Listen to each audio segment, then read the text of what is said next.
9, 8, 7, 6, 5, 4, 3, 2, 1. This is Liam Hendricks, and you're watching Crosstown Crosstalk on the Barroom Network.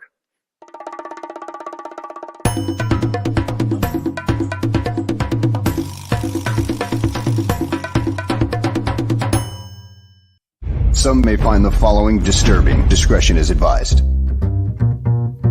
Every summer in Chicago, the sunshine spotlights the city's spectacular skyline.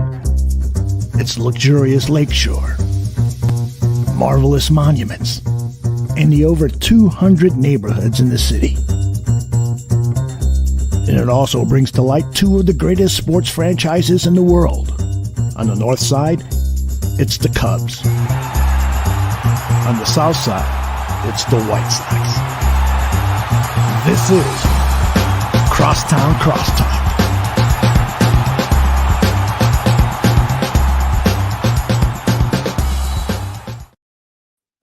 Hello, and welcome to another very exciting episode of Crosstown Crosstalk presented by the Barroom Network. My name is Vinny Parisi, and it still hasn't stopped snowing. I know yesterday on Bar Down Talking Hockey, we were talking about some snow and what was going on here in the good old Midwest. Still hasn't stopped snowing. We go from hockey, where we like talking about snow, to baseball, where we don't like talking about snow very much. I'm ready for it to end. I know we got a big storm coming up again this weekend, but we got to get through it in order to get to everyone's favorite sport of baseball. And there's nobody else that I'd rather be talking to this week, based on some of the recent current events going on in Major League Baseball, than somebody who covers and tweets and loves a team that's been in the news quite a bit over the last week or so. Of course, I'm talking about the Minnesota Twins. They've been in quite the mood to make some moves over the last couple days, weeks, months. They're always doing stuff that gets under a lot of skin of people in Chicago, but people in Minnesota love it. They deserve to love something. Someone who I'm a big fan of on Twitter, Twins Ted. He joins the show right now. Ted, how you doing? Good. How are you, Vinny? Very, very good. It's good to have you on our show. I'm so excited to have you. This is actually our first time ever meeting after, seeing you on Twitter for all these years. Yes, I'm not a cartoon in real life, unfortunately. I was kind of wondering I obviously figured that was a cartoon image of yourself, but I was like, is he going to put like a cartoon, how the computers can kind of turn you into a cartoon using like a screen or whatever? I don't know what they call it. What do they call it? The AI thing. A filter. Yeah, exactly. What's going on to everyone in the chat? Make sure you leave your questions for Twins Ted. Talking about the Minnesota Twins, Minnesota sports. You're wonderful at it. How did this whole thing start? Honestly, I think just being a fan. I work in IT staffing during the day, and there was downtime. I ended up being pretty decent at my job and having, I guess, time to fill, and started wanting to just share thoughts, opinions, whatever. I didn't really understand Twitter when I first got on. I thought it was basically like an extension of your Facebook status update or whatever. And then as I kind of dove in a little more, I guess I like Twitter being basically a first source for news for whatever you want to create or cultivate, because it's an opt-in service. You can follow whoever you want, and then your feed becomes whatever you want it to be. Writing kind of started from there when it was like, okay, 140 characters or whatever it was, really isn't enough to articulate complete thoughts or ideas or whatever. And I just started blogging online. I blogged for a little bit with the Fansided Network. I blogged a little bit for SB Nation. And then in Minnesota here, for the Twins, Twins Daily is really a group of bloggers that started their own website. It's probably one of the bigger independent outlets, I would say, in baseball, probably. And John Bonas, one of the owners, approached me, asked if I wanted to start putting my stuff there, and the rest is kind of history. You remind me of myself in a little way of or maybe I remind you of me, however it works. I don't know how it works, but you like to get in the mud a little bit on Twitter too. You like messing with other teams' fan bases and stuff. And you know me, I'm sure you've seen some of my tweets over the years. Like, it's fun. I try. So I'm an introvert, surprisingly. And I try to not poke the bear too much because I'm not great at having thick skin. It's still not great to read the mentions sometimes. But I enjoy engaging with other fan bases, and I never really feel like I'm doing it for the sake of just engagement, or hey, here's a hot take to try to make people mad. But just the sake of, hey, like if Twitter is the greatest sports bar that you could have, just to have conversations with other people, why would you not want to talk to those other fan bases or whatever? I mean, it's kind of weird when you're just shouting, into the void to yourself. Yeah, absolutely. That makes a ton of sense. So now we're going to get to the part that neither of us like talking about based on our two fanhoods between the White Sox and the Twins, and that's the 2022 season. At the All-Star break, the league put a picture of Byron Buxton with Tim Anderson holding their bats and eating popcorn and stuff. That was the whole theme there. And they're like, it's going to be a great race to the finish between these two awesome teams. And then some stuff, stuff happened for both of us. We ended up coming in second and third. It doesn't really matter what went on between the two teams because the Cleveland Guardians just made them both look so dumb. So dumb. The Twins had the lead for the whole year, basically. They let it squander in September. The White Sox were this big juggernaut that was supposed to come in and dummy everyone, and they stunk from day one. What the H happened in 2022, Ted? I mean, for the Twins, a lot of that was injuries, I think. They had multiple full rotations on the injured list at the same time. You lose, Carlos Correa for a period of time, then you bring in your top prospect and you lose Royce Lewis for the year. You have guys that you thought were going to be healthy that just weren't.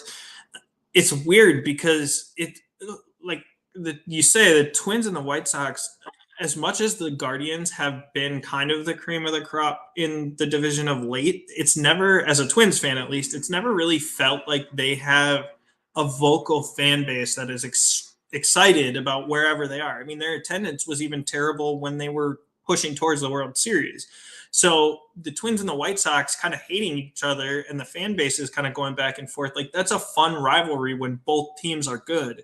And the fact that last year it was supposed to be the White Sox kind of the favorite in the division, or not necessarily a runaway favorite, but the Twins were trending back towards challenging them. And then even when the Twins were in first, it never really felt like either team was there. I mean, they were both kind of sleepwalking to the point of, okay, Cleveland's just going to take this thing over at some point.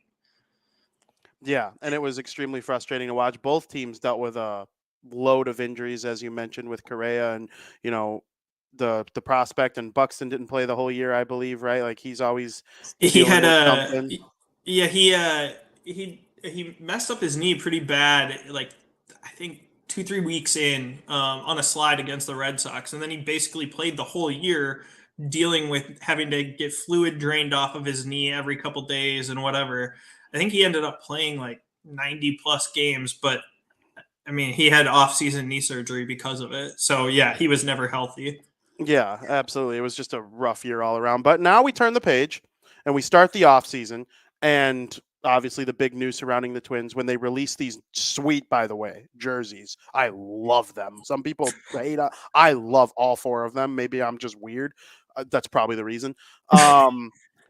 Carlos Correa wasn't in any of the pictures, though. They got 4 unique Twins to model these things, and Carlos Correa was not one of them. It's like, oh, he's gone. See you later. He's going to sign a big contract.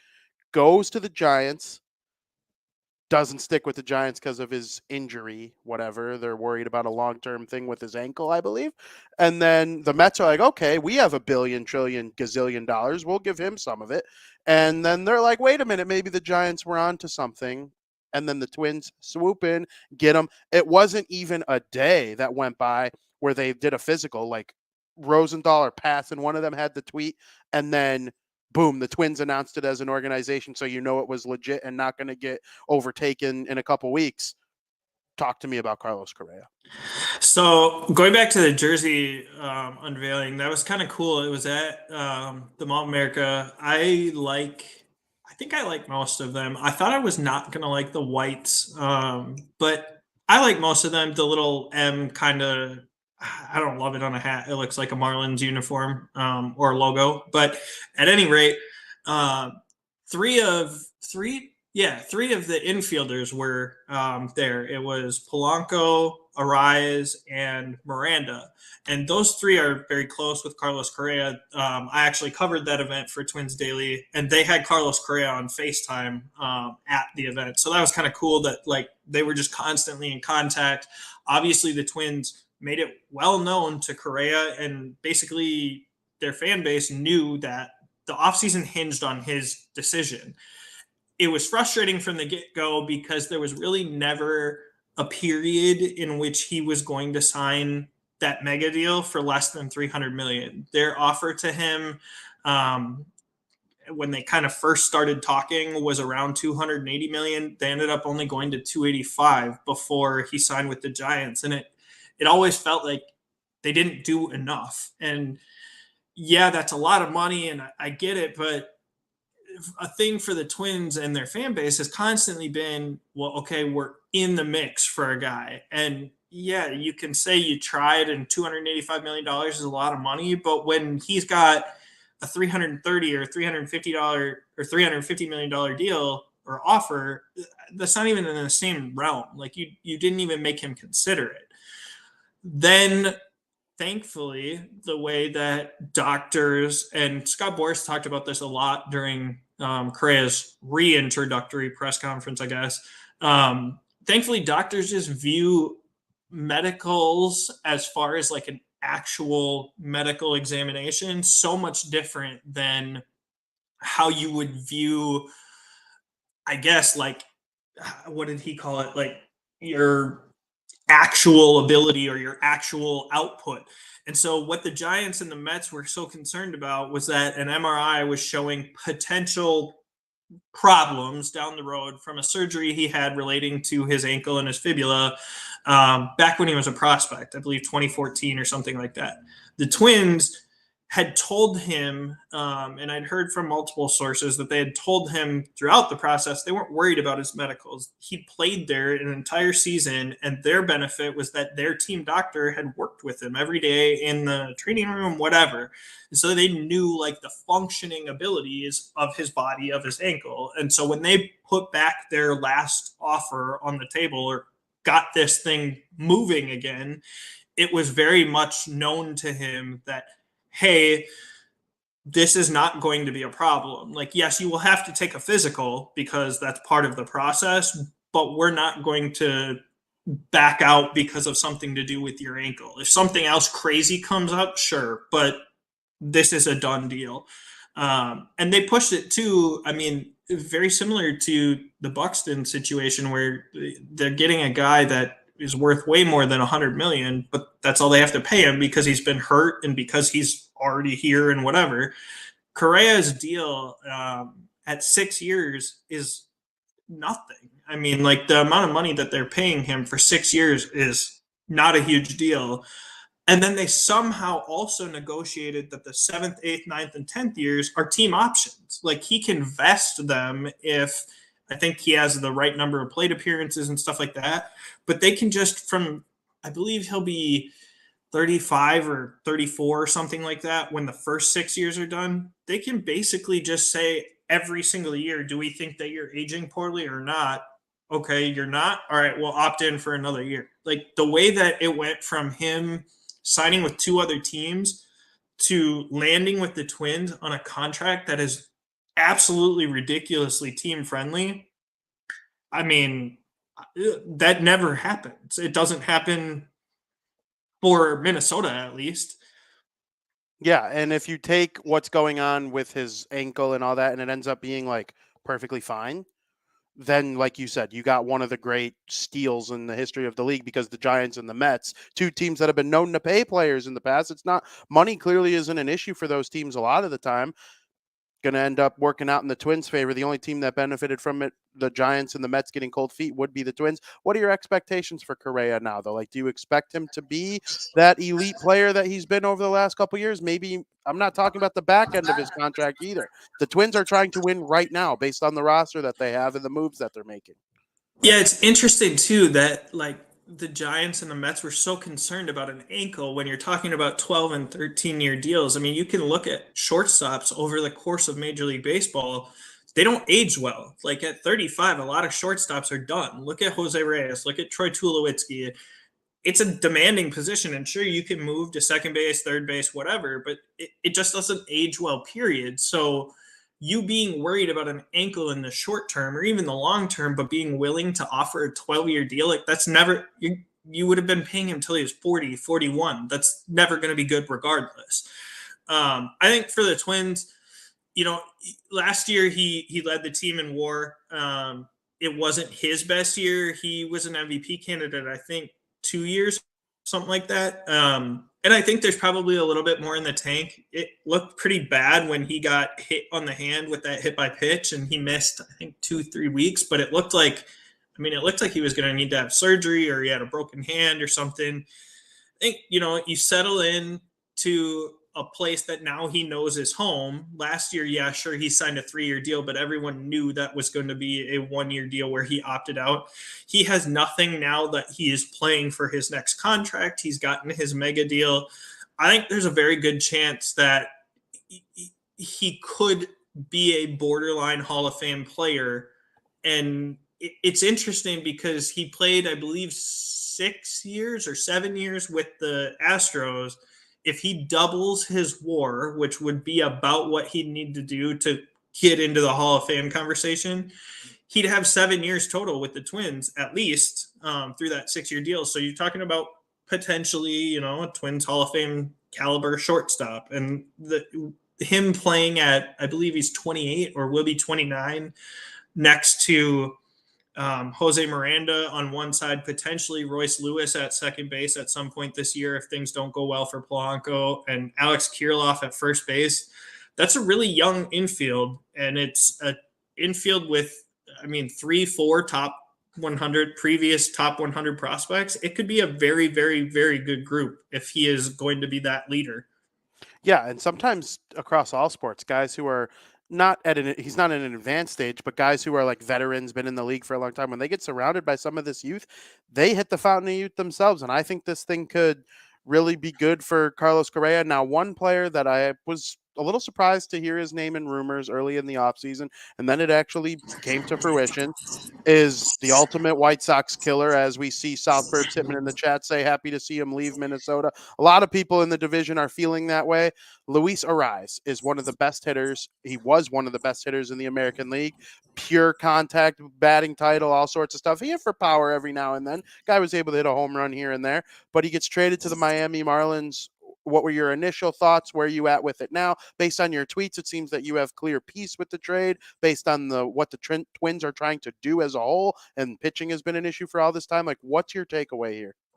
Yeah, I think I first started hearing rumors and started hearing things from a few different sources back in December, but it sounded like they'd been open to the idea for quite some time. Not necessarily with Arraez, I guess, but they had been looking at Pablo Lopez for quite a while. And I think it's a good situation or a good outcome where you have two teams that just both benefit equally. It's weird to me that the Twins got so much value out of it. I don't think Pablo Lopez is an ace by any means, but the fact that they picked up a fringe top 100 prospect with it too certainly helps. Arraez is a great hitter. And has an exceptional hit tool. The problem is he doesn't really do anything else well. He's not extremely fast. He's not a good defender. And he is young, but there's a lot of questions, I think, on how he ages. His knees have been a problem the past 2 seasons. And I think the Twins definitely feel some of that. Putting him at first base, it's weird to me that the Marlins are going to play him at second base. I don't think he's a good second baseman. But putting him out in the field on his feet constantly it may not work out well long term for his career, but yeah, I mean, from a fan base perspective, it's hard to lose a guy that is a glue piece in the clubhouse. I mean, he was well liked, he was loved by fans, but I think ultimately, and I wrote something about that at Twins Daily the other day. Like, it's great to have guys that you like, for whether it's the casual fan or the diehard fan or whatever. But the Twins saw last year, like, Luis Ariz was constantly on the field and he won a batting title, and the Twins had a lower attendance total than they have way back to the Metrodome. So yeah, it's great that the fan base loves him, but clearly winning matters more. And if they feel like, they're a pitcher away or need a pitcher to help lengthen the rotation, which I believe is the case, that's a position of strength that they can deal from. And sometimes you got to make those moves. I couldn't agree more. Now, we touched on him a little bit earlier in the show. We talked about Byron Buxton a little bit. He dealt with some knee issues last year. Injuries have been an issue throughout his career so far. That's why he doesn't make the money that he probably deserves. When people name the best players in Major League Baseball, they say Shohei Ohtani, Aaron Judge, Mike Trout, Juan Soto, guys like that. In my opinion, Byron Buxton is without question in that group. And I'm wondering now, did we lose Ted? Oh, Nope, we did not nope, lose yeah. Ted. He's here. Okay. He's amongst that group, amongst the great players in the game right now. The Judge, the Soto, the Harper, Machado, Ohtani, all of them. He needs to stay healthy in order for people to realize that outside of Minnesota or the Central Division. I know if you ask a Guardians fan, they'll say the same thing. He had the huge walk-off home run off of Liam Hendricks earlier in the season last year. This guy's just a dude. Talk to me about Byron Buxton. Yeah, I mean, on a per game basis, his numbers are silly. And if you extrapolate his numbers to 162 games season 2, they're crazy. It's always been a health thing. And I mean, some guys probably just their bodies, I don't know, don't hold up as well. He does play an aggressive style of baseball, but it's not what it was 5-6 years ago. The Twins have done a really good job positioning him in the outfield. He plays closer to the wall now, so he has a better understanding of where he's at on the field as opposed to crashing into the wall. Some of his stuff has been fluky too. I mean, he got a concussion, I believe, last year or the year before on a ball that he just dove in on, and his head flopped forward when he dove. He's missed time for breaking his hand after getting hit by a pitch. Like, it's not all self-inflicted or fluky. But yeah, I mean, he would have absolutely gotten a ridiculous amount of money on the open market, whether he ever was healthy or not. He would have got way more than he did with the Twins. But he clearly likes it here, and the Twins did an incentive laden deal. I mean, he's truly one of the greatest players in the game right now, just to watch when he's out there. And I don't love him completely leaning into being a power hitter. I wish there was a little bit more on base, a little bit more discipline at the plate, but he's always, to me, looked the part of a guy that's going to hit 20, 30 home runs, as opposed to, yes, he's extremely fast, but stealing 20, 30 bases is not something he cares about, because he can hit doubles, he can hit home runs. He doesn't need to steal third. He's going to score on any base hit from second. So it's been really cool to see him put up the numbers he has over the last 3-4 years. But yeah, I mean, it would be amazing if we saw him for 140 or 150 games in a season. And I know that's a thing for him too. He hears it. He understands it. He said that at the Twins jersey unveiling, like, I played 90 some games last year, and I think that was the most I've played since 2016 or something like that. Like, he's aware. And I mean, when he's out there, he's contributing. Absolutely. He's one of my favorite players in the league to watch. The Twins rotation has been kind of a conversation piece over the last couple of years. They've had this offense that could score runs for quite some time now. Now it kind of seems like they've taken from a strength to kind of address a weakness a little bit. They bring in Pablo Lopez. Obviously, the rotation was better last year, I think, than people will ever give it credit for, but I still think there's always room for improvement for any rotation in the league, but one like the Twins, who could win a division title or make it, pretty deep in the postseason if it really gets addressed. What's your take on their current starting rotation right now? Yeah, it's clear that they are willing to pay for bats and try to develop pitching or trade for pitching. They haven't done a great job developing pitching, but they've done a good job of stockpiling a rotation full of 2 and 3 starter types. I mean, I'm of the opinion that there's maybe like 10 to 12 aces in baseball. Not every team has one, some have two. But if you can have 5 starters that are all number 2, number 3 guys, that's pretty deep. I think Tyler Mahle, if he's healthy, could be the Twins' best pitcher this year. Sonny Gray is a pretty consistent pitcher. He had a horrible time in New York, but the terrible dimensions there just aren't a fit for his style. Joe Ryan was the Twins' opening day starter last year, and he could very well be their 4th or 5th starter this year. Lopez was a good get. And then hopefully, I mean, the Twins have said everything as far as Kenta Maeda is concerned that he's all systems go. Hopefully that's the truth. And hopefully he's fully recovered from Tommy John. But they're probably deeper than they've been at any point in recent history. I mean, they had to run Chris Archer and Dylan Bundy out there way too often last year. To have 5 starters like they do, have Bailey Ober be right there contributing as a 6th starter, and then have 5 or 6 prospects that are very close or have already made their debut.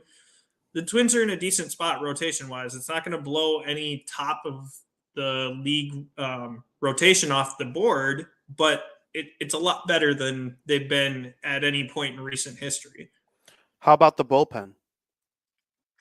I think that is still an area of not necessarily concern, but question. I mean, Joan Duran looked unreal last year, and I think that's the truth. Griffin Jacks developed well. They traded for Jorge Lopez right before right at the trade deadline, and then he kind of went backwards once he got to the Twins. I think they made some tweaks that probably didn't help him. Those 3 could be a good high leverage back end of the bullpen. It'll be interesting. They've still stuck by Emilio Pagan, even though he gave up games left and right last year. It'd be interesting to see what role he is given this year and what he can do. I think if there's 2 moves left for the Twins to make this offseason, I think it has to do with probably dealing Max Kepler and finding a bullpen arm. And maybe those 2 things happen together. Maybe they deal Kepler for a bullpen arm. That makes sense. Listen, the Twins, if they can get some good pitching in there, or if the pitching kind of elevates themselves, I think they could elevate the whole team. I actually really like the makeup of this team. You brought up how young the infield is this year. Are there any prospects that people might not know about that we might see in 2023 that you're excited for?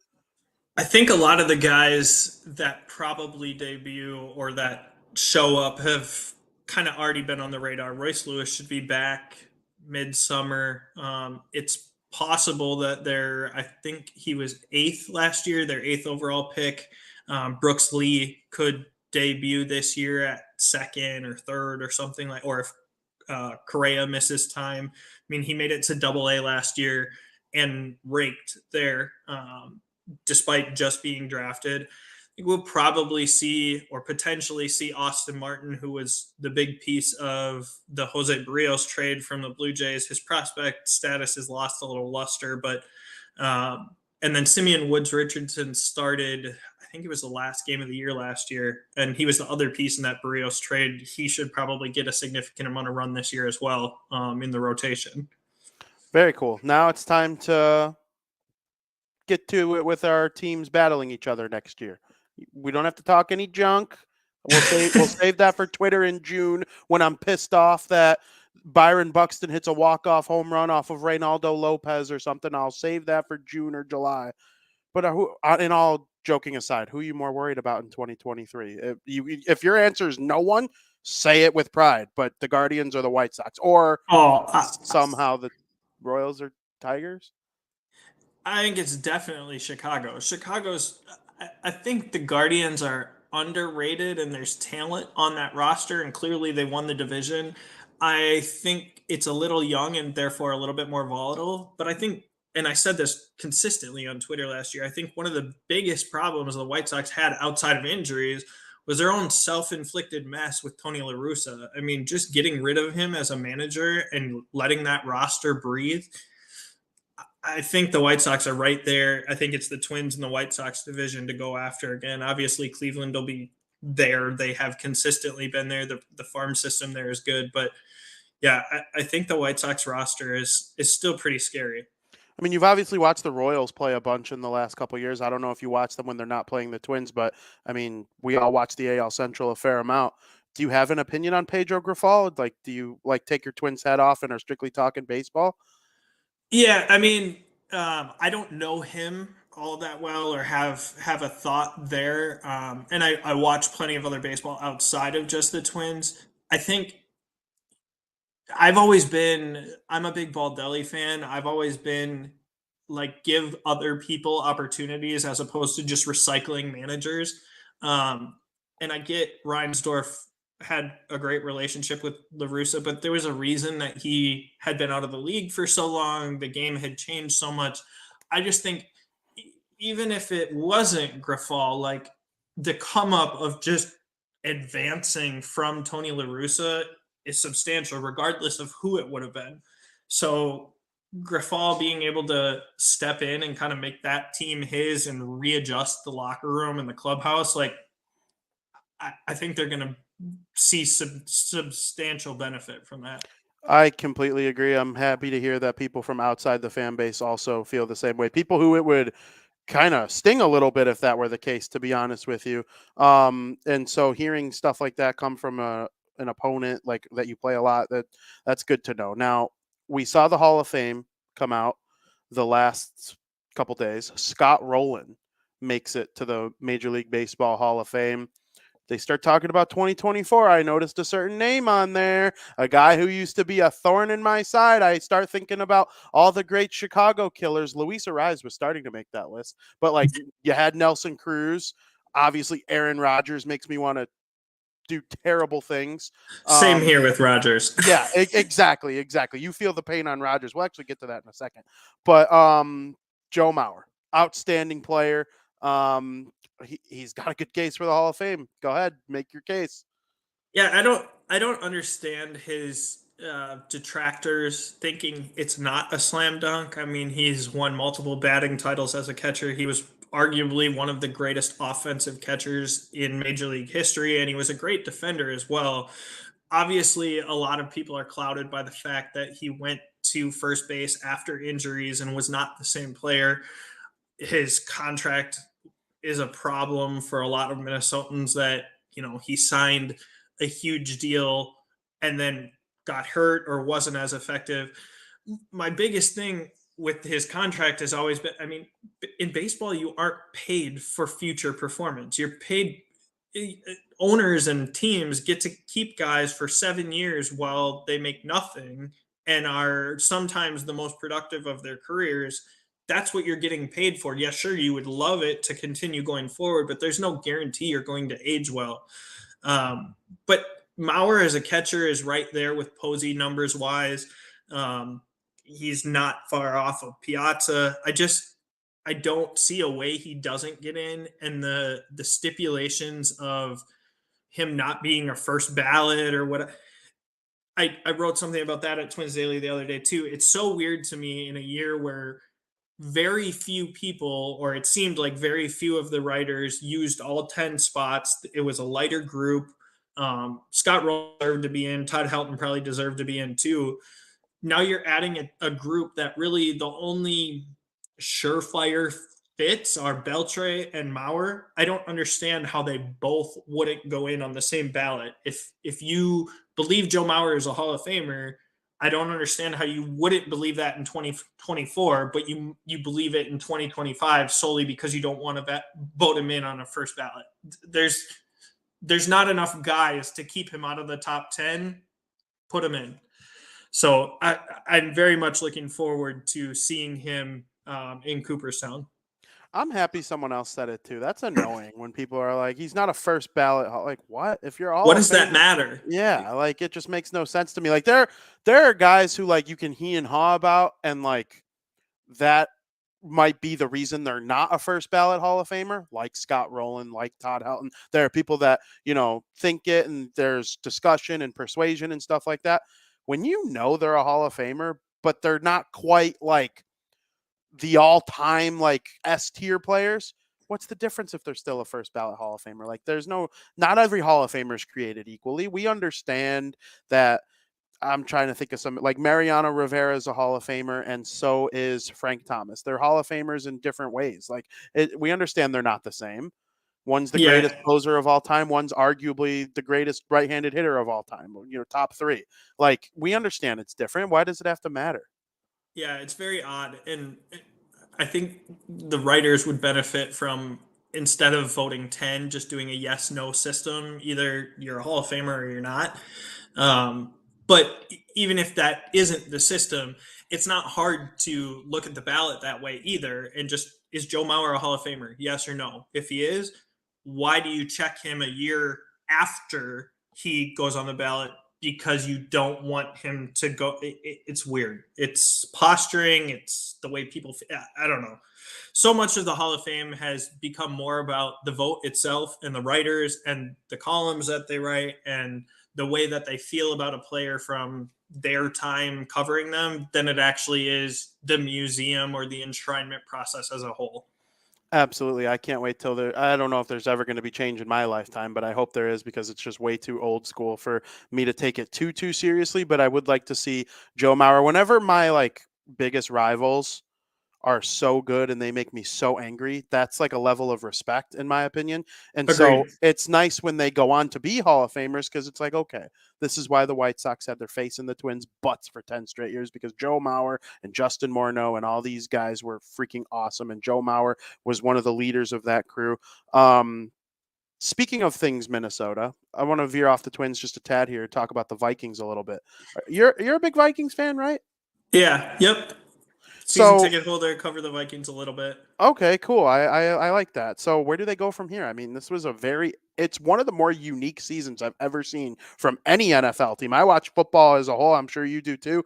Like very, very unique situation. Dominant record, would be 1-11 if you reversed every game that was a one-score game. Negative point differential for a team that had so many more wins than losses. Like so unique. What's up with this Vikings team? Yeah, it's funny too how much differently it could have gone had that win-loss record been a little bit different. I mean, all his career it's been talked about that Kirk Cousins can't win big games or can't come back, and yet this year he tied Matthew Stafford's record for fourth quarter comebacks. Yeah, their defense was absolutely awful, and had they had a mediocre sub 500 record halfway through, I think Kevin O'Connell or general manager Kwesi Adolfo-Mensah would have fired Ed Donatel then. I mean, there was a significant way to get better in improving the defense or getting a different different defensive coordinator in with different perspective. Now they're doing that. But the defense is really old. The defense is not effective. There's a lot of money tied up in guys on defense. There's a lot of money tied up in Delvin Cook and Adam Thielen. I think the team's going to look substantially different next year. I'm not a Kirk Cousins hater by any means. I think he's perfectly fine, mediocre quarterback or good quarterback. The problem is, in a salary cap league, so much of their cap is tied into him, and they have so many other deficiencies now on defense that I would prefer not to see them extend him again. Essentially, you're kicking money down the road. He will be an effective quarterback probably till he's 38, 39, whatever. So there's nothing wrong with extending him, but you're continuing to keep that cap tied so heavily to your quarterback when you need help elsewhere. The problem is, I don't know what their plan is, and I don't know if they know what their plan is for a successor. I don't know if they go try to trade for Trey Lance. I don't know if they think that Nick Mullins is fine to be a stopgap. They don't have the draft capital. At least they only have 4 picks this year, and they don't pick till 23rd.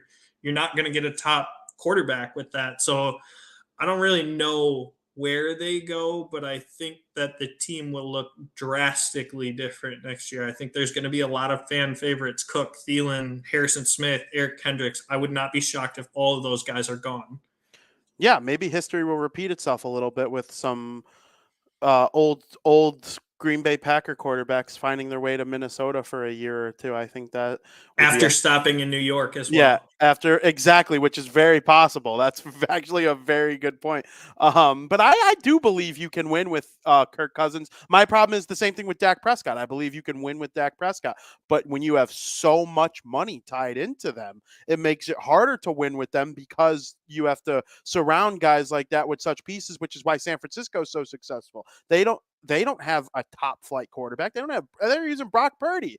And Brock Purdy's not as good as Kirk Cousins. He's not as good as Dak Prescott, but because they don't pay him so much, they're able to have this outstanding. So I completely agree with you. Now I'm going to ask you a little bit something to cater to my Chicago people. You're a little scared of you're a little scared of Justin Fields, just a little bit. You're just a little scared of Justin Fields. I was not in whatever the first game was, week 4 or whatever was. He looked pretty rough still. Then as the season went on, he looked good. I don't think either team, well, clearly neither team had much to play for in week 18 because we didn't play anyone and neither did the Bears. But thank you for the number 1 pick, by the way. Yes, absolutely. And thank the Texans for trying to win a game that Lovie Smith, our guy. Yeah. We love him. We love that guy.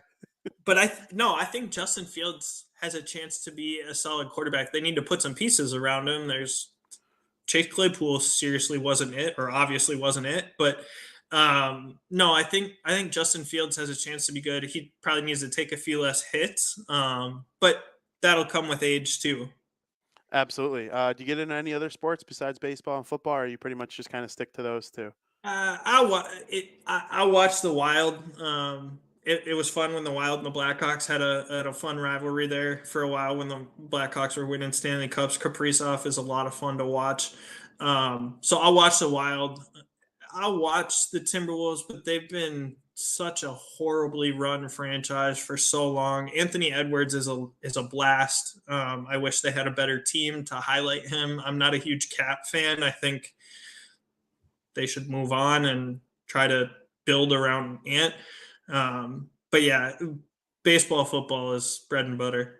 Very interesting. I would make fun of the whole Minnesota sports scene for the Wild Blackhawks thing, but I'm actually not a Blackhawks fan. I'm a Devils fan. And the reason I'm a Devils fan is because of Zach Parise. So for the longest time, the Wild were my second favorite team. So I actually like the Wild way more than I still root for the Wild over the Hawks to this day, but I'm Chicago in every other sport, but I can't make fun of the hockey just because if I had to pick, the Wild would have won all those series. So, but I love Kaprizov. Oh, he's a joy to watch. But I can't thank you enough for coming on our show. This has been an absolute pleasure. I'm going to try so hard not to get completely annoyed with your account this upcoming summer. And I'm sure you're going to not try very hard to get annoyed with my account because I fully plan on making fun of the Twins just a little bit, but it is all in good fun. I love Minnesota. People always ask me, I've been to a couple cities. Hey, what's your favorite? I'm like, okay, Nashville, besides Chicago. Nashville is numero uno. It is one of the funnest places I've ever been to. Broadway, I could spend a year on Broadway and it'll never get old. You just keep reliving the same day over and over again. The Twin Cities are a close second. I love coming there in the summertime. I don't need to leave. It's too cold. It's cold here in Chicago. I don't need to leave cold for cold. If I'm going on vacation in the winter, I'm going to Florida or Arizona, California, something like that. But I love Minnesota. I love you guys have 6 sports teams. I will never admit that I, enjoy watching them when they're not playing Chicago teams, but I surely do. And I can't thank you enough for coming on our show. No problem. Thank you for having me. Absolutely. And maybe for a big series, we'll have a lot more heated discussion over the summer on the show. That works. All right. We'll talk to you later. Ted, thank you so much for coming on our show. Everyone, thank you. Make sure you follow Ted at TL Schwerz on Twitter. Did I say that right? Correct. Yep. TL Schwerz on Twitter. Make sure you follow him, follow Twins Daily, read all his stuff, read his tweets. Don't get too angry, and we will send you to a quick commercial break.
Hey everyone, want to let you know that Danny Shimon and Neil Stopchinski are co-hosting a private draft talk party. That's right, it's private. For 90 minutes, you can join the Draft on Tap co-hosts and get the type of quality draft talk you yearn for as much as I yearn for my Maker's Mark. You lead the discussion. Talk about your favorite prospect and get Danny and Neil's analysis. If you want, share your favorite mock with the guys or bring up a prospect off everyone's radar. The cost is only a $10 donation, or as we say here at the Barroom, a $10 cover charge. You'll get 90 minutes of your personalized draft talk and even get a copy of the video to share with your friends. Now, there are only 7 slots available. That's right, only 7, so you must act fast. What you need to do is email me at aldo@beersbarroom.com. Tell me you want to party with the guys, and I'll get you the information you need. The party is Wednesday, March 1st at 8 p.m. Central, so don't hesitate. It's only a $10 donation, the cost of a beer and a shot of whiskey.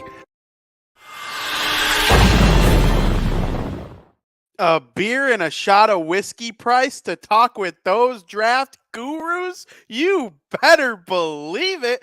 Listen, I'm covering the Chicago Bears for the Fan-Sided Network. I'm covering the Jacksonville Jaguars for the Fan-Sided Network. Black and Teal, Do Windy City. You need to be following those.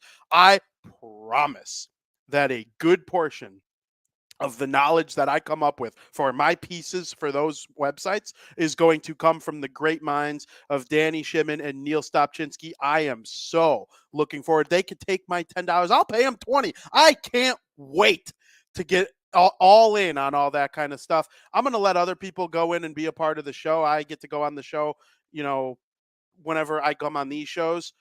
I'll let other people have those opportunities, but I'm for sure paying $10 for that coverage. I cannot wait to hear what they have to say. I'm also looking forward to hearing some outside perspective of people I might have never met before on prospects they might be interested in here and there. So very much looking forward to that. I can't wait. Make sure you email at aldo@bearsbarroom.com in order to get yourself involved. It is going to be a blast. Football offseason is upon us. We have 3 football games left. Okay? And listen, I'm a big fan of the Pardon My Take podcast. It's the #1 sports podcast in the world on Barstool Sports. Big Cat, PFT, Hank, they have this saying. The NFL season is like a big sandwich. And the beginning of the sandwich is really, really good. We all love the sandwich. It's a good sandwich throughout the entire thing. But they put just a little extra meat, the better quality vegetables, better sauces at the end of the sandwich. The end of the sandwich is just a little bit better. We have that premier bite of the sandwich coming up this Sunday and then 3 Sundays from now for the Super Bowl. Oh, my mouth is watering thinking about that sandwich. And then after that, we will get right into our draft coverage. I'm very much looking forward to it. Championship Sunday is upon us. We talked about it on Bar Down Talking Hockey yesterday. Yeah, I don't host a football show on this network. Might have to change that soon because pretty much all of my football takes have been right this season, unlike last season. So I'm just totally joking about that. But listen. I can't recall being more excited for a championship Sunday game than I am for the Cincinnati Bengals against the Kansas City Chiefs. Patrick Mahomes looked like an absolute dog in practice yesterday, even though his ankle is having an issue. I'm watching Pat McAfee show today, hence the dog comment fresh in my head. Patrick Mahomes, he apparently had a high ankle sprain before, and Chuck Pagano was a guest host on the obviously former Bears defensive coordinator Chuck Pagano. He was a host on the Pat McAfee show today. Obviously, him and McAfee have a relationship. He was the coach of the Colts, whatever, the head coach of the Colts.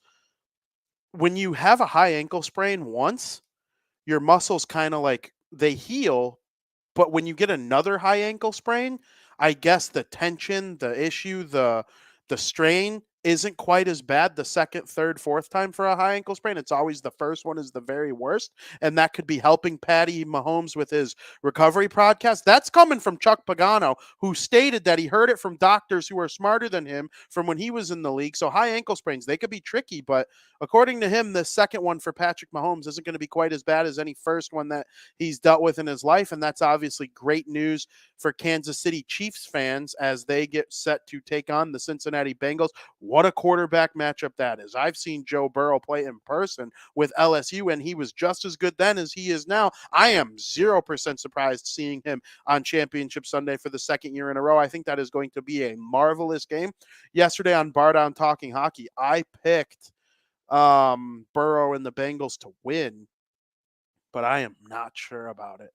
I am as least sure as I've been about a championship game in a long. And listen, I'm all equally as unsure about. I probably say this every year because, like, it's hard to pick the championship Sunday because, like, they're supposed to be the two best teams in the conference playing each other. But I mean, the Chiefs, man, they haven't been back to the Super Bowl since 2020, and I'm a little surprised. 2020, not it's the 2019 season, but 2020 Super Bowl. They have just been magnificent for all this time, but they haven't been able to win the AFC Championship game since then, obviously losing to the Bengals last year, and they lost the Super Bowl.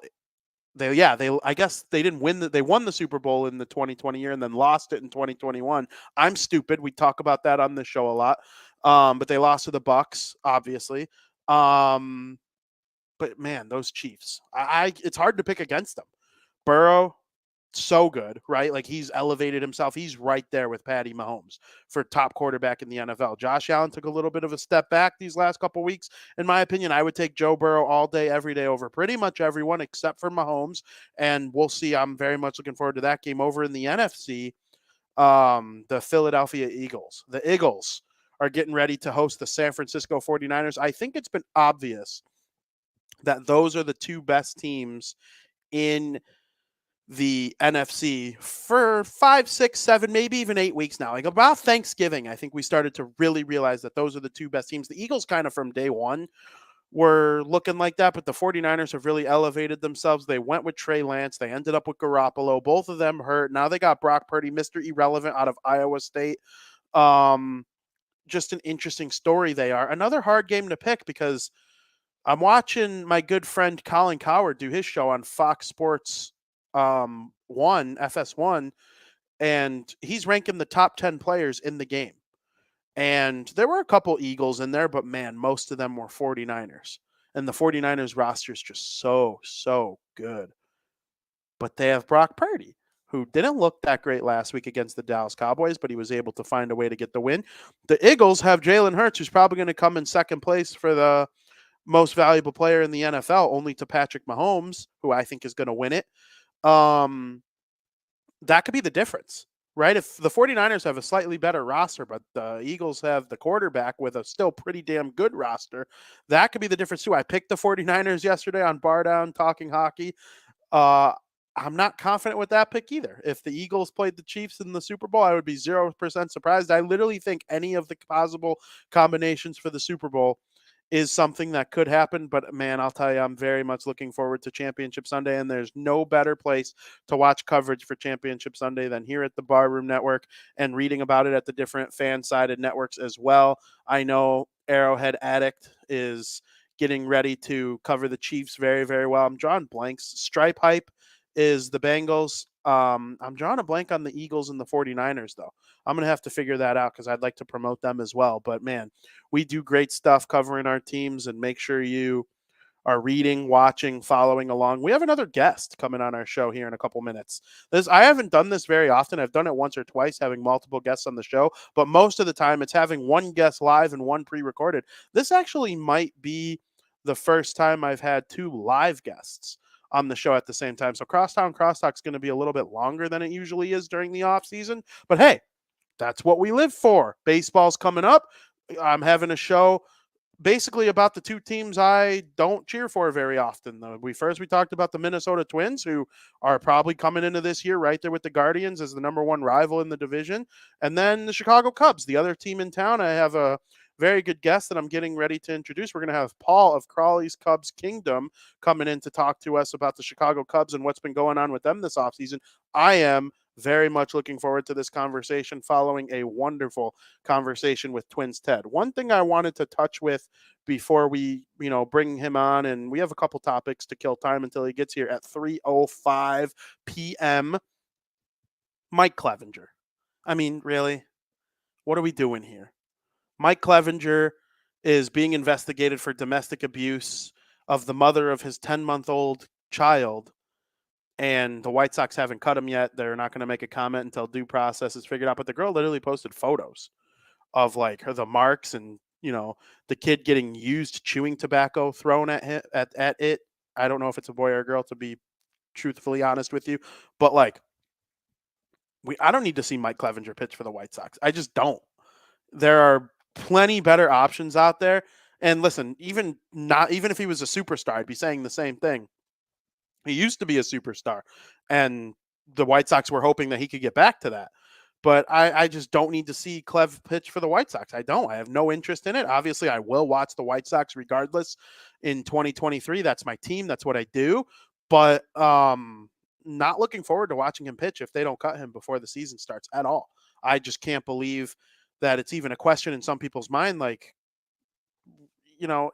he's friends with Bauer. Like, we know what Bauer did. Like, the dots are all connected for me. I have no interest in seeing Clevenger play for the White Sox at all. And as we put on the screen, Olivia Feinstead, who accused Clevenger of physical and emotional abuse towards his 3 children and their 2 mothers, herself included, she agreed to be named in an interview with The Athletic. And listen, The Athletic ain't putting this stuff out there if they're not sure. And I respect The Athletic. I respect this woman for coming forth and attaching her name to it. I don't respect Mike Clevenger. I really never respected Mike Clevenger because even during the COVID year, he didn't follow any of the protocols. He thought he was above everyone. And listen, even if in 2023, we understand that maybe some of those protocols didn't make sense or they weren't effective or whatnot, that's your opinion for your own day. But in the moment, why wouldn't you just do what you can to protect your neighbor, protect your teammates, protect your family? Like, it just all made no sense to me in the moment. And I will still stand by that to this day. If we find out in 5 years that masks were completely irrelevant, I will still feel comfortable knowing that I wore them because it was in the intention of my neighbor and my friends and my family and myself, people around me. Like, that's all I end up in. Clevenger, he just didn't care. And so this story just matches his, historic nature of not being a very good dude. Again, no interest in watching him pitch for the White Sox whatsoever. I hope they cut him. There are plenty of other options out there. Michael Wacha and Zach Greinke both had higher WARs than Clevenger in 2022, and they're both sitting there as free agents. There's no reason to bring one of those guys in. Garrett Crochet's coming back from injury. Wrote that on SouthsideShowdown.com. You could use him. You could ease him back into being a starter, similar to how they did with Michael Kopech. Davis Martin made lots of spot starts last year for the White Sox. He is somebody that could come in and make starts for them as well. Obviously, you have the big 4 of Dylan Cease, Lucas Giolito, Lance Lynn, and Michael Kopech. That's going to be the top 4 coming into this year. Hopefully they stay healthy. Hopefully they all pitch to their potential. It could be a relatively great rotation from those 4's point of view, but I don't know. We'll see what happens with this story. I've been reporting on it for SouthsideShowdown.com. Make sure you go read about all that. All the pitchers, I believe, could take his spot if they were to do the right thing and cut him. Listen, if it does come out that if he's what they say he is, the White Sox have no choice. I mean, I think they should do it now because there's just no reason to have this guy on your roster right now. It's not a good look for them. They've lost all trust in their fan base for the most part and have, quite frankly, over the last 2 years made it incredibly difficult to root for them as a franchise. I can't stop doing this drug that is being a White Sox fan. Nobody's expecting me to, and no one feels sorry for me because there are other teams that have been way worse in history. But man, you have such an opportunity here with some of the talent that's on this team, and you're just letting it all go to waste. It makes no sense to me. But I don't know. We'll figure out what happens with the White Sox. This hasn't been a very White Sox-centric show. We have a couple of those coming up in the next couple of weeks that I'm looking forward to. But Right now, we're just going to move on. Scott Rowland, we touched on it with Twins Ted, is going to the Hall of Fame. We touched on it with Twins Ted because I wanted to talk about Joe Mauer making it to the Hall of Fame himself in a couple years, but or next year, possibly. But Scott Rowland, one of the best defensive and offensive third basemen of his generation, makes it into the Hall of Fame with a 76%. Todd Helton comes up just short with 72%. For those who don't know, you need 75% of the votes in order to make it into the Major League Baseball Hall of Fame. Rowland will be the only one voted in from this class that was voted for last week, or over the last couple months, I guess I should say. The reveal came out this week.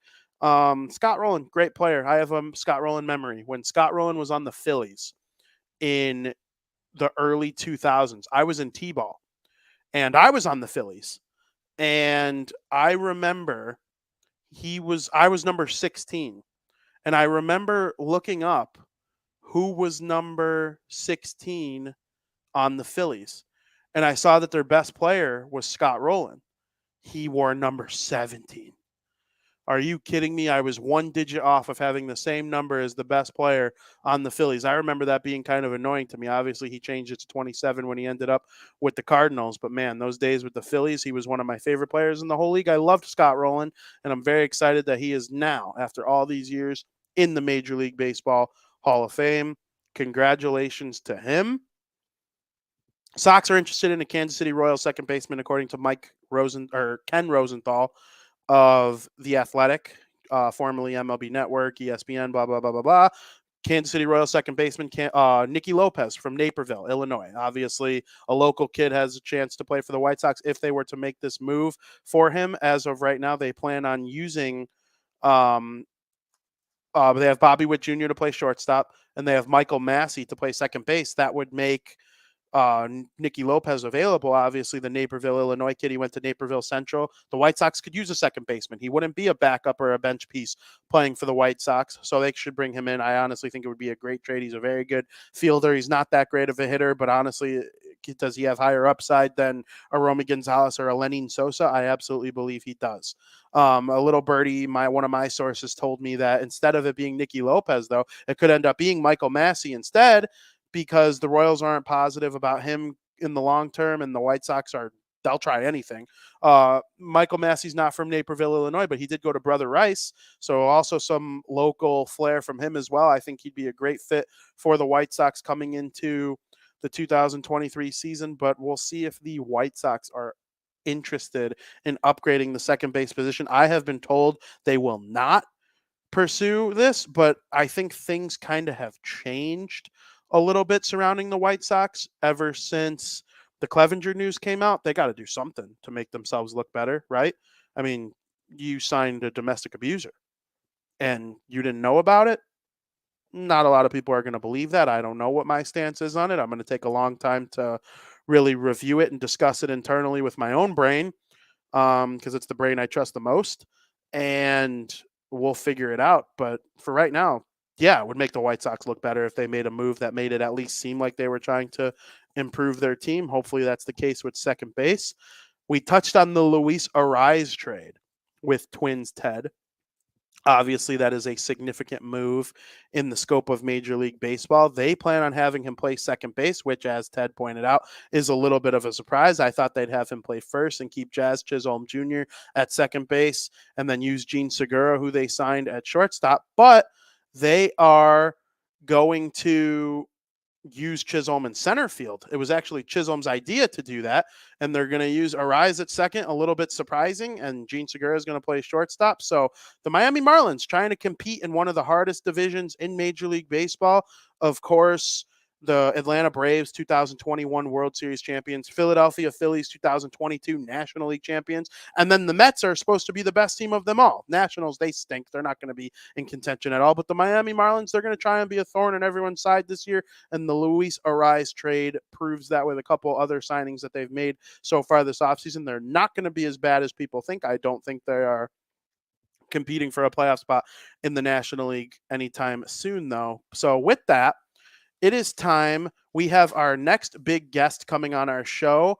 I'm very excited to do this interview, talk about the Chicago Cubs a little bit here on our show, and we are going to do that right after this commercial break. I was one of those guys where I needed a little bit of motivation to fight. Like when Fraser McLaren, there was always that, battle there. I really enjoyed fighting him and going against him. But then other fights, I just couldn't get up for it. Like you fight Cam Jansen 10 times and it's like, Cam, you're not hitting me, Cam. Like I get it. You're going to 2 minutes and you're not going to hit me once. But I don't know. Some guys would fight angry all the time, but I just didn't know how they did it. So it's funny that you brought up Westgarth because I was going to ask you about him because you were in a Blackhawks uniform when you fought him against the LA Kings, and that's one of my favorite fights. I think you just opened him up, man. He was bleeding, and it was a great fight. But do you have a favorite fight, or is that just not something that hockey players? No,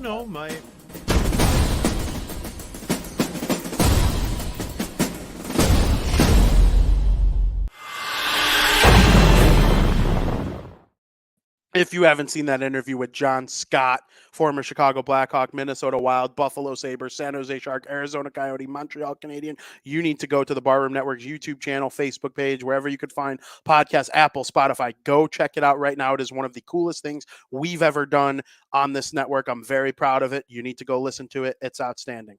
Next on the show today, we are going to talk to somebody who is an outstanding person to get Chicago Cubs content from. Obviously, the Cubs have had one of the bigger off seasons of any team in the National League. They're one of the talks of Chicago sports right now because of some of these moves. Obviously, I'm talking about Paul from Crawley's Cub Kingdom. Paul, how we doing? Doing all right, man. How are you doing today, Vinny? Very, very good. So excited to have you. Thank you so much for joining us. Oh, no problem. Glad to be on here. Always glad to talk Cubs. Absolutely. That's a really cool Cubs hat. I've never seen anything like it before. Yeah, stadium giveaway this last year. I'm a big collector of the old bobbleheads and all that stuff. I wish the Cubs did what the White Sox did and give us all the stuff in a box at the end of the year, make my life easier. Yeah, that would certainly be something. The White Sox do a good job with that. It's one of the only things they do a good job with these days. But when we talk about the Cubs, they've obviously made a lot of moves this last offseason, but we'll get to that in just a minute. 2022 was a very interesting year for the Cubs. They obviously started off not too great. Things weren't going very well. And then in the middle of the summer, it kind of seemed like something started to click a little bit. By the end of the year, they were playing much better baseball by the time the season ended. Describe 2022 from your point of view. Yeah, like you said, it's a Jekyll and Hyde season. It started out bad. They lost 4/5 of their rotation. You lose 4/5 of your rotation, you're not really going to do much. On pencil, they were supposed to have Wade Miley, Drew Smiley, Kyle Hendricks, and Marcus Stroman were going to be part of that rotation. And every one of those guys went down for a good significant chunk of time. Wade Miley never pitched much for the Cubs. Smiley got healthy in the second half. Kyle Hendricks never came back, had the worst injury he's had of his career. And Marcus Stroman was in and out with all sorts of various ailments. So right away, you had a lot of guys that were thrust into a middle of roles that they were not really ready for. But like you said, as the season started to go along and guys got healthier and other guys started to kind of really develop into the roles, that's when things kind of started to change a little bit for the Cubs. You had some surprises with, guys like Justin Steele. If it's one thing that you always, Cub fans have to grudgingly tip their hats to White Sox fans is you guys can always develop pitching pretty well. And we've always struggled with that. That was the biggest problem with the core that we had that won the World Series. They couldn't develop pitching, but now we're starting to see that the pitching development's a lot better. So we have a lot of young, good pitchers that are coming up, and they got some good experience last year. I mentioned Justin Steele, Caleb Killiam, Hayden Wesniewski, a couple other guys that really kind of start to do it. And then, you had some young guys start to kind of have some pretty good games as far as Christopher Morel, positionally speaking. So, like I said, a tale of two seasons, but, hopefully going better 2023. One of the great pillars of the World Series champion Chicago Cubs, Wilson Contreras, he's the last one of the position players to kind of make their way out of the core, and he goes to the big rival, the St. Louis Cardinals. A lot of people upset about it, but at the same time, he's a guy who was just so good for the franchise for so long. Can you describe what Wilson Contreras means to the Cubs fans, and are you excited to see him back as a road member next year? I wish nothing best for Wilson when he's not playing for the Cardinals or when he's not playing the Cubs. He's a great guy. He did a lot for the community. Cub fans like him because he wore his heart on his sleeve. And again, Now we're down to Kyle Hendricks, and there is question that if he's going to be healthy this year, and if he's not, his contract's up. So this may be it. We may not see another. That whole 2016 team would be gone if Kyle does not pitch this year. With Wilson, though, I think they're kind of going a different direction, and they're going, I think, more the Houston route, where they're really valuing pitching and defense. And Wilson is a really good hitting catcher. But some of his pitch framing, game calling, stuff like that are certain things that he kind of got dinged in. So run prevention as far as pitching and defense. And White Sox fans know this well because our general manager is Carter Hawkins, who came from Cleveland, right? What does Cleveland always do? They always build around pitching and defense.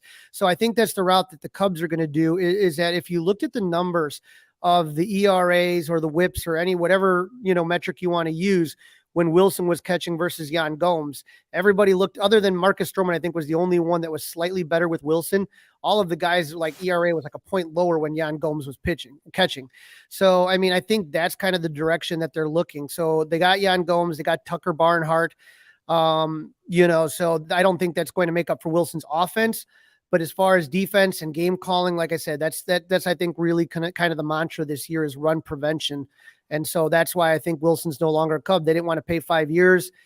I think it was close to $85 million, $90 million. And God bless Wilson for getting that. And he is someone he is someone I'm going to miss because he did truly care about the city, truly cared about the team. He started with the Cubs when he was 14 years old. You know what I mean? It was his whole life. First at bat in 2016, first pitch, he hits a home run. So how can you not, have a soft spot? I will never disparage any of the 2016 Cubs. I said I waited a whole lifetime. My dad waited a whole lifetime. I had relatives who never saw it. So I will never disparage any member of the 2016 team. I don't care what. So I hope Wilson does the best he can, but just not against the Cubs. For sure, that makes total sense. And a guy who Cubs fans have seen play on the road against them a lot over the last couple of years has been Cody Bellinger. Obviously, he was one of the MVP caliber players in the late 2010s there, and then things started to kind of tail off for him a little bit, and he ends up becoming a free agent because the Dodgers were moving in a different direction from Bellinger, and the Cubs swooped in and picked him up. I do think there are people who are probably undervaluing what he could bring to a team, and there are probably people overvaluing what he could bring to a team based on his resume from before he started to fall off a little bit. What are you expecting from Bellinger this year, Paul? At the very least, it's like I told you about before, run prevention. And so the Cubs just had, the pitching looked a lot better, but the defense last year and the hitting were not there. And so they've addressed the defense, especially up the middle. When you talk about having Gomes, and then I'm sure we'll talk about Swanson moving Nico to second, you got a great double play combo. And now you got Cody Bellinger at first. The Cubs really Cody Bellinger at center. The Cubs really didn't have a real center fielder last year. If you take a look at what they had, it was just really kind of just plugging people in there. And I'm sorry, center field is not a position that you can just kind of plop somebody in. It's not, left field or something. You know what I mean? It's, so especially at Wrigley Field, it's really tricky. So like Christopher Morel's a kid I said, who played last year in center, and, he's not a center fielder. He's more of an infielder, more on the left side of the infield. So I would say that even if Cody Bellinger doesn't even give you, let's say he's just continues to be bad offensively, you're still going to get a game or two more wins this season just based on defense alone, because the Cubs didn't get any hitting from their center fielder last year. Trust me, it couldn't get any worse. So you're going to have much better. You're going to have Gold Glove caliber defense that he's going to bring to the team. So, and here's the thing about the Cubs is that their farm system is, I think, one of the most underrated in baseball. And especially they have developed a phenomenal outfield core all throughout the minor leagues. So when you take a look at it, our number one prospect for so long was Brennan Davis. He was supposedly going to come up last year, and he had a weird nerve issue in his back. It's been taken care of, but they're going to start him in Iowa. They have Alexander Canario, who they got in the trade for Chris Bryant. He led the minor leagues with 36 home runs last year for the Cubs. And they have PCA, who is ranked in the top 25 Baseball America prospects, and MLB Pipeline, I think, had him at 4 or 5. So they have a lot of center fielders. So if Cody, whenever those guys are ready, let's say Cody Bellinger is having an awesome season, then you flip him. You know what I mean? Because he walks at the end of the year. It's a 1-year prove-it deal, essentially. So if Cody Bellinger can just be phenomenal and your team's really not in it, well, then maybe you take a look at flipping him and trying to get some more prospects and building up that system.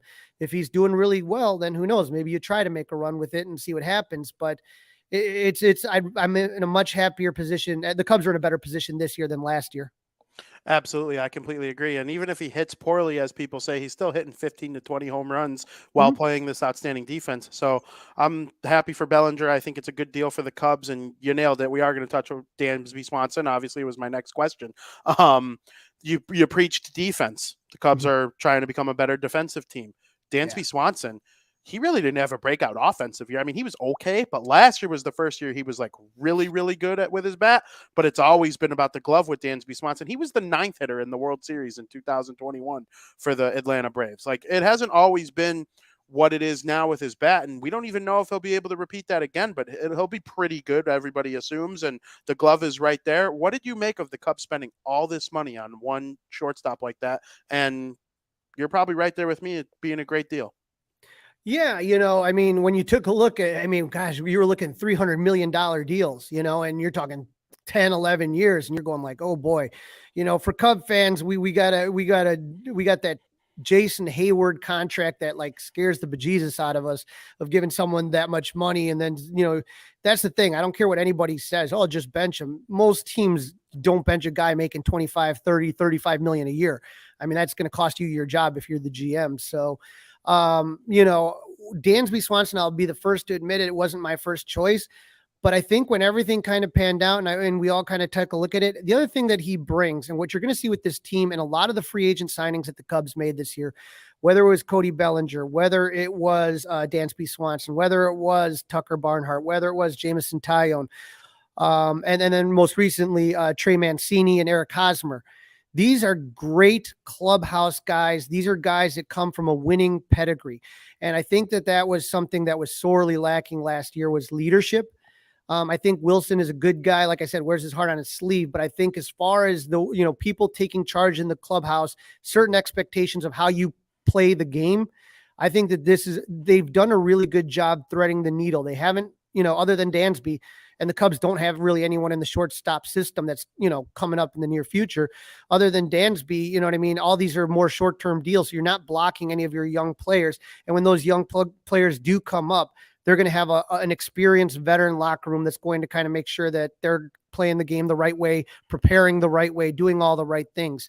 So with Dansby, his press conference, all of us kind of we're like, whoa, this guy, because you watch games and this and that. But, if you're not a fan of the team, I'm not watching Atlanta Braves post-game conference, you know what I mean? Like press conferences and stuff like that. Listening to Dansby talk and how intense the guy is and how much he wants to win. And then hearing from other people that are plugged into the Atlanta scene that again, just the talk about how his presence in the locker room, it's to me very exciting. I'm glad we got him. We didn't deal with the Correa nonsense. Like you said, defensively, he's really what we need. And not only that, now you move Nico Hoerner, who was, if you look by any metrics, absolutely robbed by not being nominated for a Golden Glove. That guy made amazing plays. Defensively, in some areas rated better than Dansby Swanson. So now you move him to second where he was a Gold Glove nominee prior. He's never won one yet. But Nico, now you got this great tandem, double play tandem up at short and center. And I'm really excited about it. Short and second. Absolutely. And, Hoerner moves to second. He was the starting shortstop for the Chicago Cubs. I mean, being a starting shortstop for any of the 30 Major League Baseball teams, that's like a dream. Everyone wants to be the starting shortstop. That's like the cool position. He had that. And then the Cubs make this big free agency signing, bring a guy from the outside, and Nico Hoerner is just like, yeah, I'll go back to second. I'm a team guy. And he seems excited about it. And I think that shows the ultimate professionalism. It shows the ultimate team guy. That's got to feel good for Cubs fans. He's going to be a fan favorite in everybody's hearts before you know it. He already is. Everyone loves Nico, man. And it's weird because he didn't have the normal minor league trajectory. They had to call him up because they basically, was it like 2018? They basically, all their shortstops got injured. Addison Russell, who was basically nothing at that point, got hit in the head and concussed, and they had to call him up. He was on his couch. His season was over. His minor league season was over. And I will say the one thing that to me was so impressive is that he just never looked overwhelmed. And that's what I think people really truly like about him is that he plays. plays with his heart on his sleeve. You know, he does all the little things, and he never looks overwhelmed. Like, he never looks like, you know, the moment's too big for him. And I think that's what people like about him. Kind of scrappy too. Yeah, absolutely. I'm a big fan. And first round pick, the Cubs did a good job with that. So what do you do with Madrigal? Because you have Swanson, you have Horner at second. Madrigal's not playing third. I would assume he's certainly not playing first or the outfield. So what do you do with him? I don't know. You guys need a second baseman, don't you? You got anything good in the minor leagues? You got anything in Charlotte? Yeah, we need some pitching, some bullpen arms. Yeah, it wouldn't surprise me if they went for a move like that. And like, I could see the Cubs taking a flyer on a relief pitcher that like might be struggling or might have had a tough year, kind of like what they did with Cody Hoyer. They knew Cody Hoyer was awesome with the White Sox early, and then he was kind of having a tough 2021 season, and the Cubs still acquired him anyway, and he was kind of good with them towards the end of the year than the Tommy John. But if they took a flyer on a guy like Joe Kelly, I mean, I don't know. There's lots of ways they could put together a package, these two teams. There really is no place on the team for Nick Madrigal, and it will go down as one of the worst bobbleheads ever given out in Wrigley Field. Like, why Nick Madrigal got a bobblehead, I don't know. Oh, before Ian Happ ever did. Ian Happ's never gotten one. But yeah, I don't see Nick Madrigal. If he's on the Cubs, I don't see much happening, to be honest with you. Really quick side note. Is it because he came from the White Sox? That's why he got a bobblehead. You don't think? Yeah. I mean, I think he got one because he was a new player, but you're telling Ian Happ's been here since 2017. I get it. He's never gotten a bobblehead. And so, I mean, like, when you talk about Marcus Stroman, that's a star. You know what I mean? Like, he's an established star. Yeah, no doubt he gets a bobblehead, stuff like that. But Nick Madrigal, that's kind of like, okay. Yeah, and Ian Happ's been there, and he's gone through some crap too. He had to battle for that spot. He was kind of, in my opinion, he was mistreated a little bit early on when he was stuck in AAA. Like, there was no reason he should have been in Iowa for that last year, right? Or is that a shared opinion? No, so he was, you know, he had his struggles. I think more than anything with Ian, you know, he would put up good halves. Do you get what I'm saying? First half would be good. Second half would be bad. Second half would be bad. First half would be good. He went to Iowa for a little while. He wasn't happy about it, but you talk to him now, he says one of the best things that happened. He worked on his swing, all that stuff, you know. So I think that with Ian Happ, it's just the question of putting together a full season, and he worked tremendously on his defense. He was not that good at defense, and last year he won a Gold Glove. So kudos to him, man. And you take a look at it. I don't know if he's going to be with the Cubs the whole year. I don't think he'll be with the Cubs in 2024, but you know, you got to be impressed with everything that he did. Absolutely. And so you got Happ. We touched on him in left field, Bellinger in center field, Suzuki's in right field. I think it's a pretty good outfield, and it would have been decent even if you had somebody else in center. Maybe, I don't know. They did have some issues last year, but I'm wondering, what do you make of this outfield defensively? And then a lot of them could bring some stuff offensively too, which kind of is starting to build the picture of a pretty good Cubs team. Yeah, you know, you left and right are anchored right now. You know, Happ and Suzuki, and so I think with Seiya, I think you're going to see a big jump in production. Last year obviously was his first year away from home. Just trying to learn the league, trying to learn the stadiums. On the Fly the W podcast, which I host, you know, and I know you host other, you know, when you talk to athletes, sometimes there are a lot of little things you don't ever consider. Like, you know, I remember talking to some young pitchers, like, I didn't know where the bullpen was. I didn't know where this is. There's so much to coming to, you know, just coming to the big leagues, but imagine coming from a different country, a different culture, and having to learn all of those things. I think that's really tough. And I was impressed with the job that Seiya did. He had his ups and his downs. I have a feeling that this year we're going to see Seiya really break out, and that's going to be a lot of fun. Ian Happ, he had a strong year last year. He was obviously an all-star Gold Glove winner. And he's playing for the next contract. This is his last year of arbitration eligibility. He will be a free agent in 2024. I do not think the Cubs will extend him. And again, at this point, why, if you're Ian Happ, would you sign when you're that close to the market? You get what I'm saying? Unless you're totally blown away by the offer. You take a look at the free agent class of 2024, especially the hitting outfielders. Ian Happ is clearly one of the best out there, unless Cody Bellinger has a phenomenal bounce back year or something like that. But a lot of the guys that are going to be on the market were guys that are on 1 year prove it deals or older guys. So Ian Happ's looking to make a really good chunk of change if he can have another good year, if he can back it up this year. Absolutely. So we kind of touched on a little bit earlier in the show, the pitching. Cubs haven't developed it as properly as we would have liked to see, but they're starting to work towards making that better. Two-part question: rotation, bullpen. What are you expecting from both? Oh, I think it's going to be the strong suit of the Cubs. I think the Cubs rotation, I don't feel like they have a true number one, but I also feel that they have a lot of 2s and 3s. So normally, like when you go through the season, you're like, oh gosh, let's just try to get a win. The number 4 pitcher, the number 5 pitcher. I think that the Cubs have just a lot of depth in pitching. And even, God forbid, if something happened like last year where you lose 4/5 of the rotation, I think they're in a much better place to have guys step in and take those spots.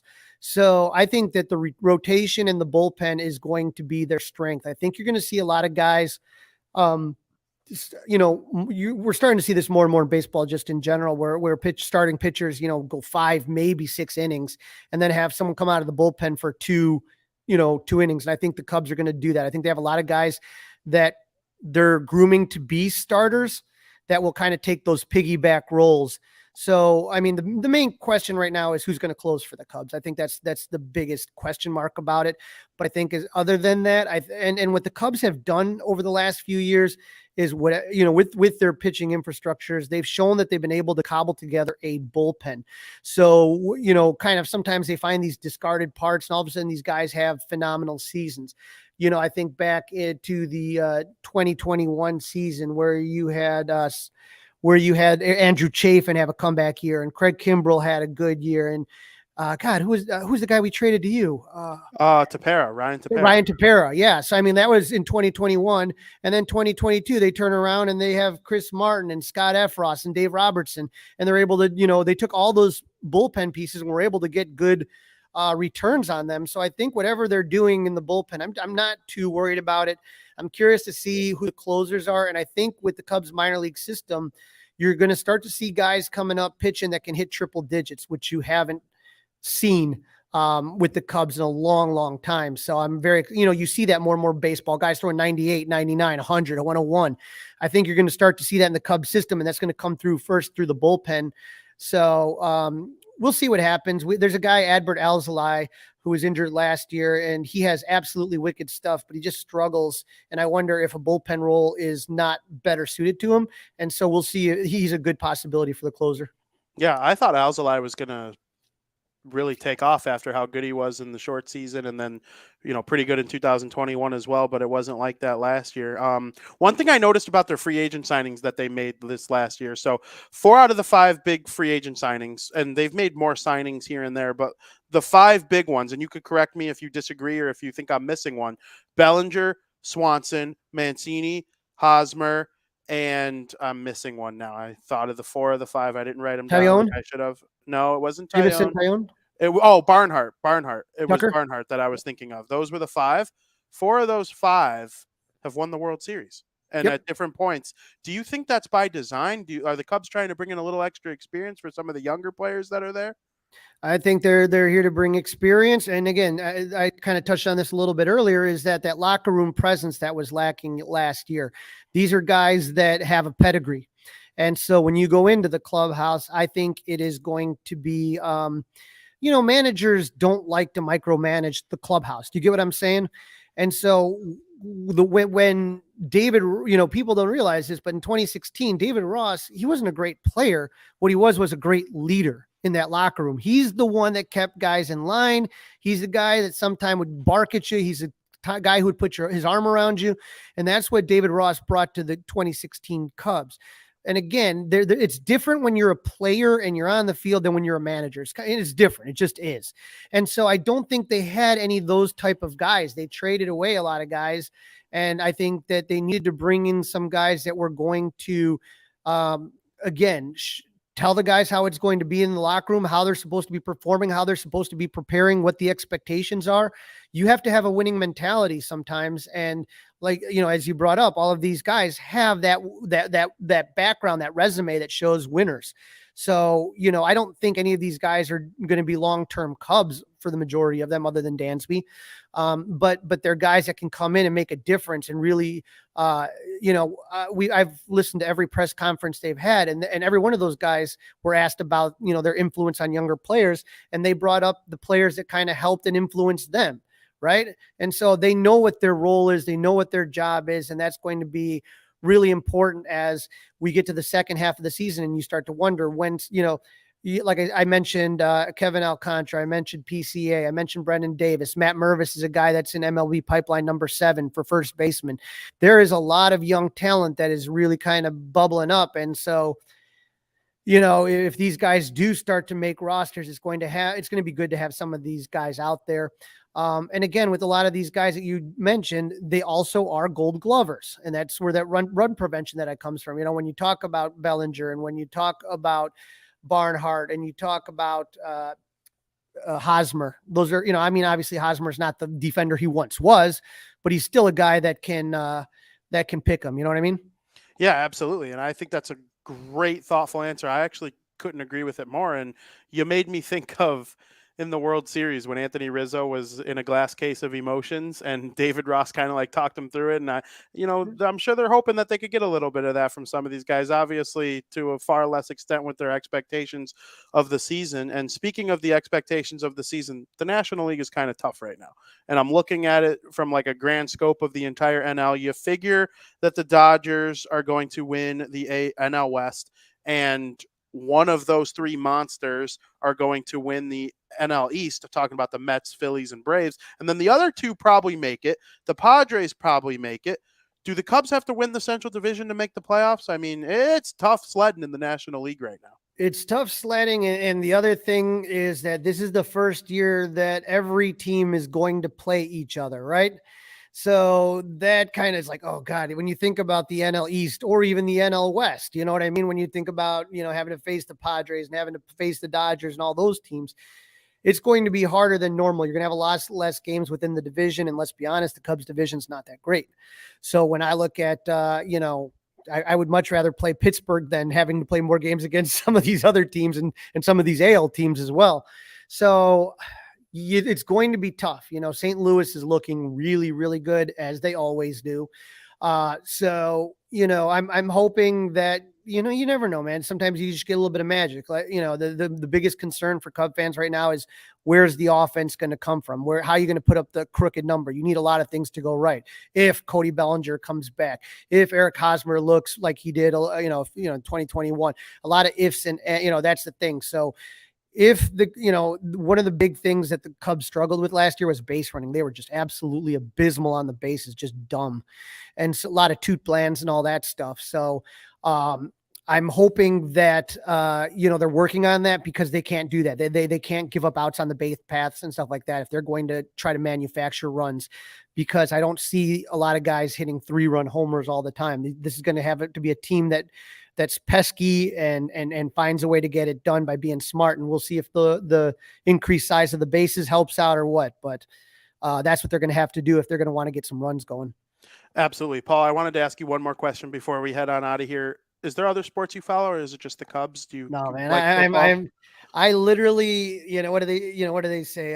What do you do in the baseball offseason? I look out the window and wait for baseball season to start. I absolutely give 100% of myself to this Cubs team. And so I'm looking second, the season's over and there's no more Cubs baseball. Well, what's going on in the Arizona Fall League? What's going on in the Dominican? Trying to kind of I'm just 100% all in. So I will watch other sports, Bulls, Hawks, Bears, etc. Obviously, but I if you're asking me who the Bears are going to take with the number 1 draft pick, I have no clue. I don't watch college football, man. But when it comes to Cubs baseball, I mean, I live, breathe, eat, sleep Cubs baseball. And that's been my passion and my joy forever. And I think that if I added any more teams to that kind of mix, my wife would divorce me. I respect that answer so much because I just love when people love a team as much as you love the Cubs. That makes me so happy, and I can't thank you enough for coming on our show. We're going to have you back when there's actual Cubs baseball to talk about. We're not talking about the same old boring, hey, what do you think of the Bellinger signing? The Dansby Swanson, he was sick with Atlanta. What do you think? I can't wait till there's actual stuff to break down, and I'm right there with you. Maybe we'll have a little crosstown special when that time arises. Yeah, let me know, Vinny, and we'll hook something up, and let's see what happens on the south side of town. I know you guys got some bad news this week, but you never know, man. There's still a lot of talent on that team. I mean, God, if Eloy can just play like Eloy every time he plays the Cubs, you guys will be in some good shape. Absolutely. We don't have Abreu Hey, anymore. hey, so. hey, real quick. I just want to ask. Okay, let's.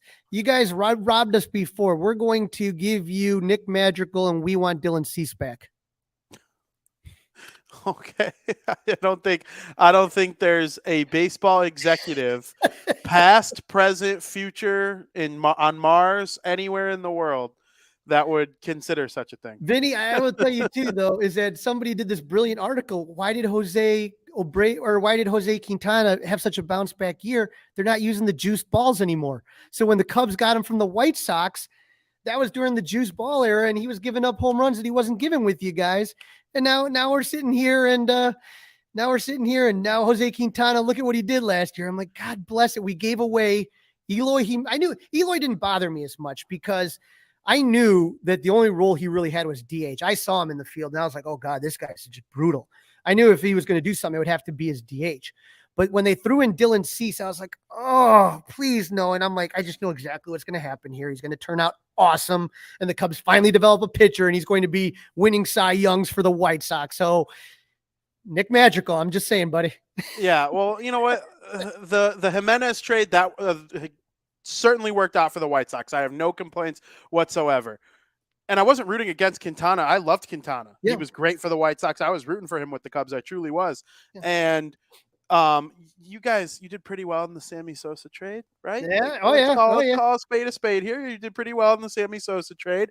Both teams got absolutely robbed in the Madrigal Kimbrel trade. I mean, it didn't work out for anybody. I have a lot of faith in Cody Hewer. I'm hoping that he comes back, and I think that that may nudge it. Otherwise, if he doesn't, then we call that one a draw, right?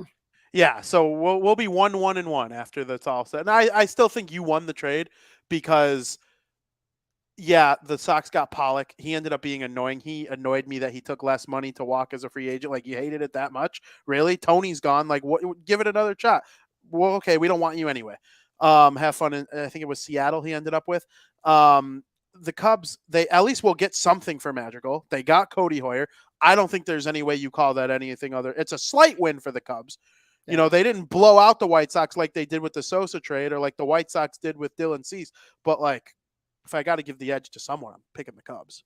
Yeah, well, we'll figure it out, and we'll see what happens. Vinny, thank you for having me on. Absolutely. It was my pleasure. Do you want to promote yourself really quick before you get out? Tell people where you're at.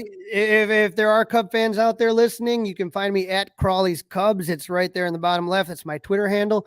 We also do the Fly the W podcast for 670 The Score, flagship station for the Cubs. And we have a lot, we have a lot of fun with it. So if you're interested in hearing some baseball talk, like I said, that's all we do 24/7. Absolutely. Paul, we can't thank you enough for coming on. Make sure you're following him on Twitter at Crawley's Cubs, and we will send you to one last commercial break.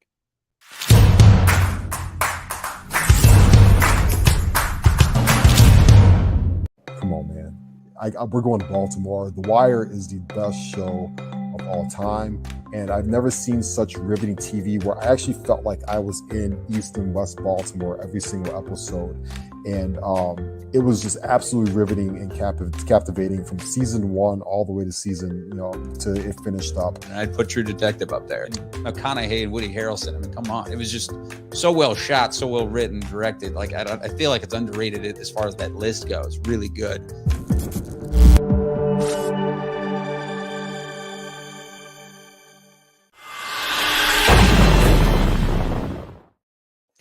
Some people are referring to this show, this episode of Crosstown Crosstalk, as the anti-Vinny Parisi show because it was a show about the Twins and the Cubs. Like, what is going on?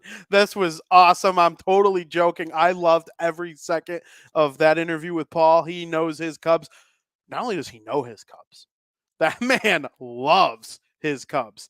And I can't thank him enough for coming on our show and bringing such passion.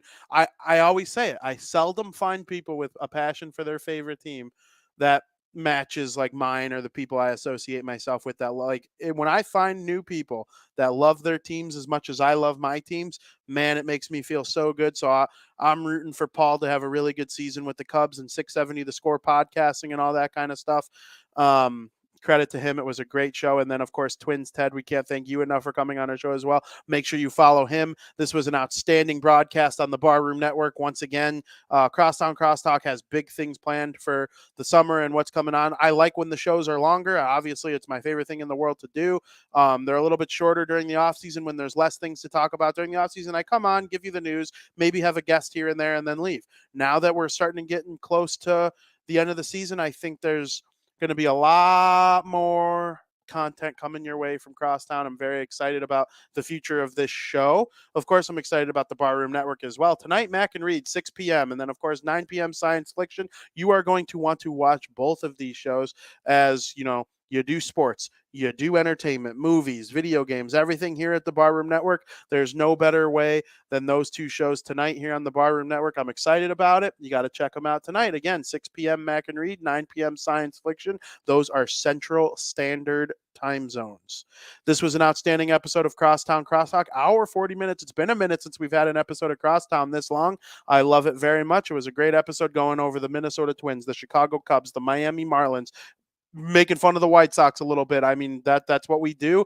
I'm a diehard White Sox fan, and I'm gonna poop on them when it feels right, and it feels right now. Hopefully, they're able to get this thing figured out, though, because there's a lot of talent on that team, and maybe them and the Cubs will have an outstanding, you know, crosstown rivalry when that time of the year comes. I'm very much looking forward to the summer. It's going to be a great time. I can't thank our guests once again, one more time, Twins Ted and Paul from Crawley's Cub Kingdom. Fly the W podcast, 670 The Score. I hope everybody has a safe weekend. Be safe. We have a storm a brewing again, even though we're like well behind our snow inch totals for late in January at this point. So count your blessings that, you know, we're just now preparing for another storm again. Again, travel safe, be safe, enjoy Championship Sunday. Whoever you're rooting for, betting on, I hope they win for you. As always, thank you for listening.